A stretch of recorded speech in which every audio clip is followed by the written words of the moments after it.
د طالبانو دفاع وزیر مولوي محمد یعقوب مجاهد د پاکستان حکومت ته خبرداری ورکړ چې له افغانستان د طرفه یوې سختې جګړې ته چمتووالی ونیسئ.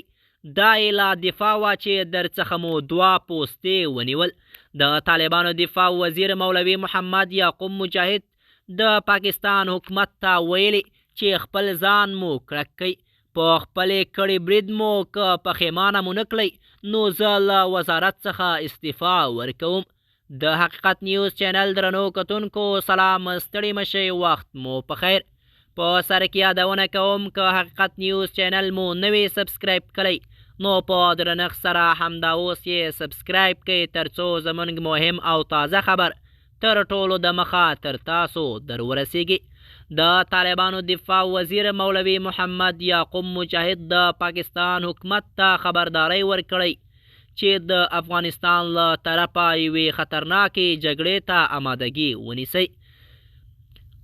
د افغانستان د طالبانو دفاع وزیر مولوي محمد یعقوب مجاهد د پاکستان حکومت ته ویلي چې په خپل کړي بمبارۍ مو 100% پښیمانه کوم. دا لا دفاع وه چې درڅخه مو 2 پوستې ونیول. که مونږ چرته جګړه وکړو نو له تاسو څخه په ټول پاکستان هم ونیسو. د طالبانو دفاع وزیر مولوي محمد یعقوب مجاهد دغه څرګندونې هغه وخت کولې چې کله د پاکستان حکومت لخوا پر افغانستان پر بعضې سیمو باندې بریدونه وشوې. د طالبانو دفاع وزیر مولوي محمد یعقوب مجاهد د ننګرهار بهسود ولسوالۍ په یو کور کې چې 18 کسان وژل شوي وو ژوره خواخوږی وښود او ویلې چې د ستاسو شهیدانو وینه به هیڅکله ضایع نشي. له پاکستان څخه به سخت غچ اخلم.